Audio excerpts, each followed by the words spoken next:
बच्चों नमस्ते। गत कालांश में बच्चों हम बात कर रहे थे महाराज शांतनु के भीष्म और प्रतिज्ञा। हमने गत कालांश में भीष्म प्रतिज्ञा की बात की थी, वो हम पढ़ चुके।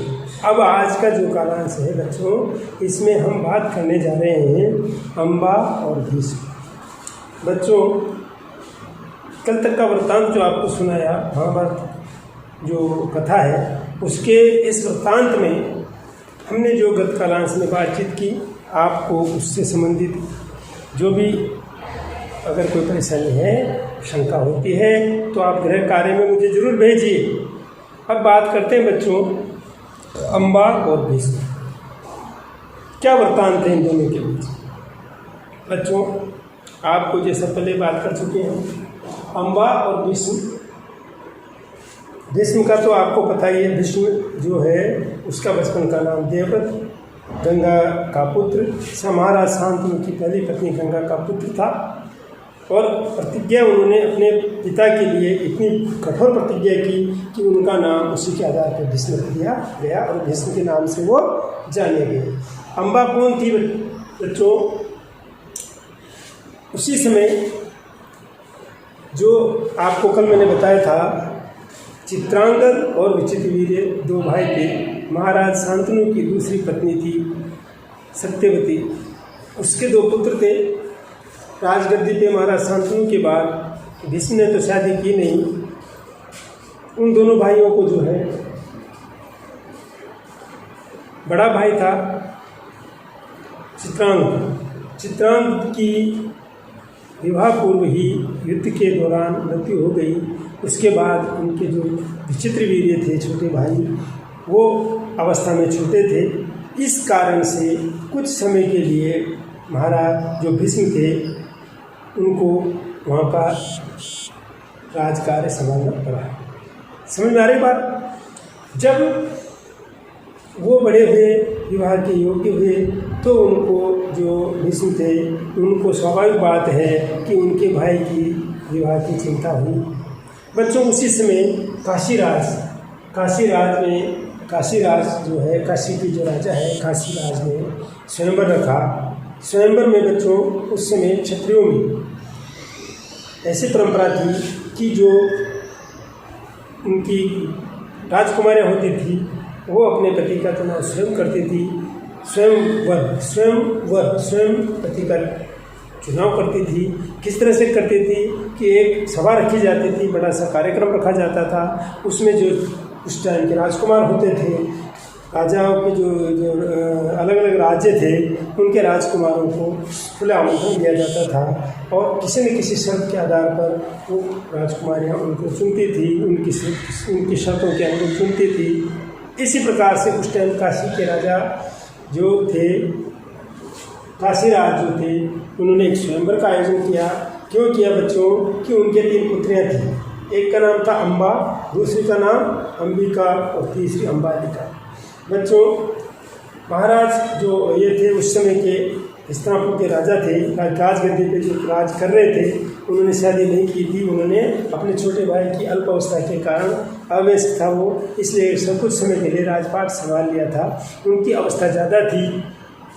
वो अपने इस विचार से वहाँ गए थे कि अपने जो छोटा भाई है विचित्रवीर्य, उसके लिए कन्याओं को विवाह कराने के लिए वहाँ से लाया जाए। वहाँ जब वो गए स्वयंवर में, तो वहाँ विराजमान जो राजकुमार थे, लोग थे, वो आश्चर्य में पड़ गए कि महाराज ये जो भीष्म हैं यहाँ पे क्यों पधारे हैं? इन्होंने तो आजीवन ब्रह्मचर्य धारण करने की प्रतिज्ञा की हुई है, भीष्म प्रतिज्ञा की हुई है। शायद इन्होंने सोचा कि ये यहाँ पे स्वयंवर को देखने के लिए आए। बच्चों स्वयंवर का जब समय आया तो उन्होंने उसमें भाग लेने वालों में जब भीष्म ने अपना नाम जुड़ाया, तो वहाँ के जो लोग थे वो हतप्रभ हो गए, दंग रह गए और उनमें निराशा की लहर दौड़ गई।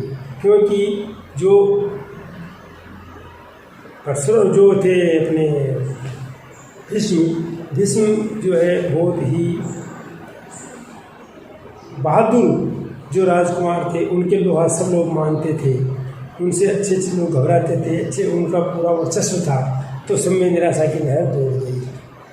बच्चों हुआ क्या कि जो और राजा थे घबरा गए, और जब स्वयंवर की बारी आई, उस समय जो है जो काशीराज की जो कन्याएं थी उन्होंने भी उनकी अवस्था को देख करके उनसे मुंह मोड़ करके आगे बढ़ गए। ये बात भीष्म को हजम नहीं हुई, और हजम ने बलपूर्वक उनको वहाँ से रथ में बिठा करके चल दिया। तीनों कन्याओं को रथ में बिठा के बलपूर्वक उन वहाँ पर उपस्थित किसी भी राजकुमार और राजाओं में ये हिम्मत नहीं थी कि वो भीष्म के जो विरोध का सामना कर सके। हुआ क्या, जो 3 राजकुमारियाँ थी स्वयंवर में जिनका विवाह होना था, उनमें से एक राजकुमारी जो है मन ही मन, जिसका नाम था अम्बा, बड़ी थी, वह अपने मन ही मन यहाँ के सौरभ देश के राजा थे शाल्व, सौरभ देश के जो राजकुमार थे वहाँ के, उनको पति मान चुकी। ये बात न भीष्म को पता थी न किसी को पता थी। इस बात का विरोध करने के लिए शाल्व जो है भीष्म जो थे पितामह, बाद में उनको कहा गया, भीष्म जो है भीष्म का विरोध करने के लिए बीच में आया, रास्ते में उनको रोकने का प्रयास किया। बच्चों होता क्या है, प्रयास के बीच में वो इतने उनकी टक्कर नहीं ले पाया, उसको पराजय का मुँह देखना पड़ा और वो लौट के जाना, खाली हाथ ही लौटना पड़ा। जब भीष्म तीनों कन्याओं को लेकर के अपने राज्य में पहुँचते हैं, हस्तिनापुर पहुँचते हैं, उन्होंने ब्राह्मणों से आयोजन करने के लिए कहा। विवाह की तैयारियां की गई।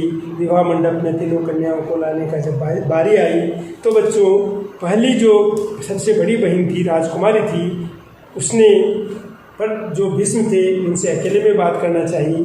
अकेले में बात करके उसने उनसे प्रार्थना की कि मैं मन ही मन शाल्व जो नरेश है, सौरभ देश के जो नरेश है शाल्व, उनको पति मान चुकी हूँ। इस बात को उन्होंने ध्यान से सुना, विचार किया, नीति के अनुरूप था, तो भीष्म ने उसको मुक्त कर दिया कि ये आपकी मर्जी पे है, आप शाल्व नरेश से विवाह कर सकते हो। पूरी इंतजाम के साथ, व्यवस्था के साथ उसको वहाँ पहुँचा दिया गया। बच्चों हुआ क्या, जब वो वहाँ पर पहुँचती है तो जो सौरभ देश के नरेश थे शाल्व ने इस बात को वहाँ पे अम्बा से कहा कि इतने लोगों के सामने उन्होंने मुझे युद्ध में हराया है, मेरा अपमान हो गया, अब मैं आपको स्वीकार नहीं कर सकता हूँ। तो वापस अम्बा जो है लौट करके महाराज भीष्म के पास आती है। भीष्म जो है उसकी बात को सुनते हैं, विचार करते हैं, और विचित्र वीर्य को, जो कि उनका भाई है, उनके बचपन के उनके अल्पावस्था के कारण उसकी जगह राजगद्दी को संभाल रहे थे, बैठे नहीं हैं, राजगद्दी का कार्य संभाल रहे थे। तो उन्होंने उससे कहा कि भाई जब इससे शाल्व जो है शादी करने को तैयार नहीं है, तो अब आपके साथ शादी कराने में कोई आपत्ति नहीं है। ये उन्होंने उनसे आग्रह किया, कहा, तो इस बात को उन्होंने अस्वीकार कर दिया कि कोई जो किसी को पति मान चुकी है, मैं उसको स्वीकार नहीं करूँगा।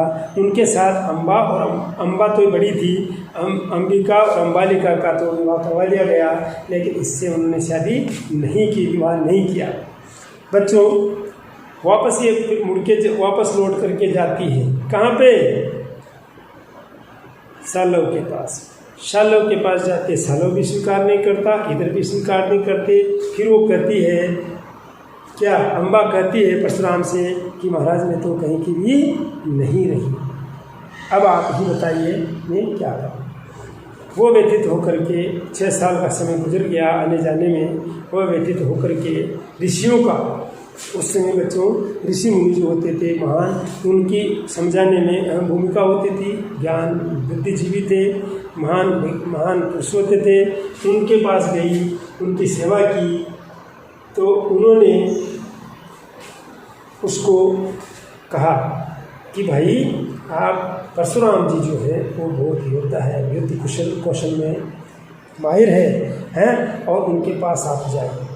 जब वो उनके पास जाकर के आग्रह करती है, उनको पूरी वृत्तांत सुनाती है, तो उन्होंने ध्यान से सुना और परशुराम जी के पास, परशुराम जी जो है विष्णु के पास जाते हैं, उनको समझाते हैं, लेकिन किसी प्रकार का जब हल नहीं निकलता, उनसे युद्ध करते हैं। युद्ध में भी दोनों योद्धा जो है विद्या उनका जो धनुष विद्या थी, दोनों प्रसिद्ध थे, रण कौशल में भी दोनों माहिर थे। उनमें युद्ध हुआ, परशुराम जी की हार हो गई, परशुराम जी का अपमान हुआ, परशुराम जी छोड़ के चले जाते हैं। अम्बा कहाँ जाए? अम्बा फिर ऋषियों की शरण में जाती है, ऋषियों की शरण में गई, उनकी तपस्या की, तपस्या के बाद उनको वन में गई, योग तपस्विनी हो गई। तपस्या के बल पर उन्होंने अपना जो शरीर था लड़की का वो त्याग दिया, त्याग करके पुरुष का स्वरूप धारण किया।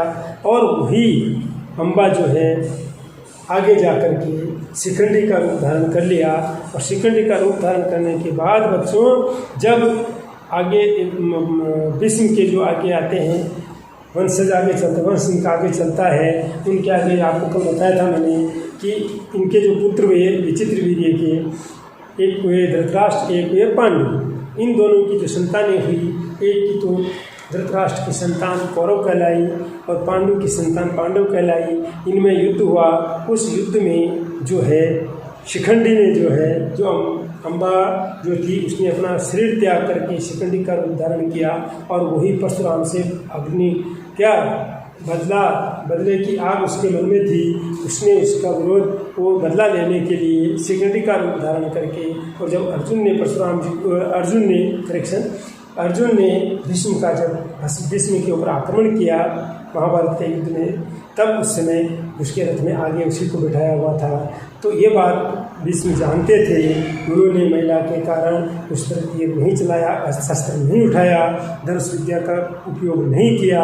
और वजह हुई कि उनको सरसैया के ऊपर लेटना पड़ा। बच्चों ये है वृत्तांत किसका? अम्बा और विष्णु का। अम्बा और भीष्म का ये वृत्तांत है जो कि मैंने आपको एक तरफ से सुनाया। अद्वितीय यहाँ पे कुछ कठिन शब्द आए थे जो लिखे मैंने। काशी राज, काशी के राजा, उन्होंने क्या किया?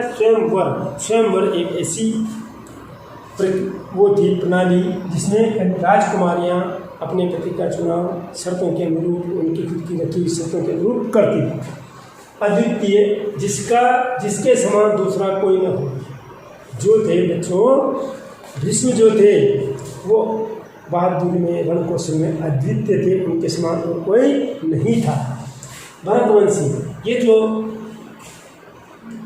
राजा शांतनु थे वो महाराज भरत के वंशज थे, इसलिए इनके लिए भरतवंशी, पूरे वंश के लिए जब ये बात आती है तो इनको कौन से वंशज कहा जाता है? भरतवंशी कहा जाता है।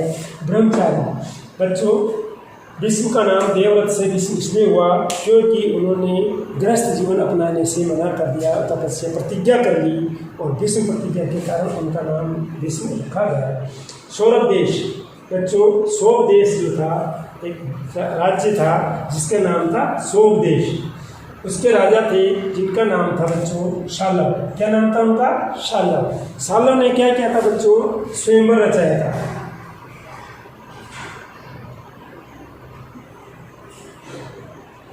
स्वयंवर रचाया था। 3 बच्चियाँ थी, उनकी 3 राजकुमारी थी। एक का नाम अम्बा, दूसरी का नाम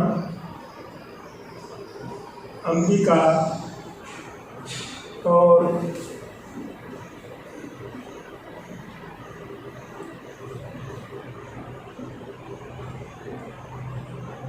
अंबानी। बच्चों इन दोनों की तो विचित्र वीर्य के साथ शादी हो गई, लेकिन इसके साथ किसी का विवाह नहीं हुआ। बच्चों क्यों नहीं हुआ? मैंने वृत्तांत आपको सुना दिया। बड़ी कन्या अम्बा थी, गंगा से उत्पन्न हुए, इसलिए महाराज जो थे भीष्म उनको गांगेय के नाम से भी जाना जाता है। ऋषियों जो मुनि थे उनको उनका बहुवचन है। ऋषि का बहुवचन क्या हो गया? ऋषियों। यहाँ पे शब्द आया था कि वो जो अम्बा है ऋषियों के पास गई। परशुराम ब्रह्मचारी, ब्राह्मणवीर। परशुराम जी जो थे उनको दूसरा उपनाम क्या दे दिया था?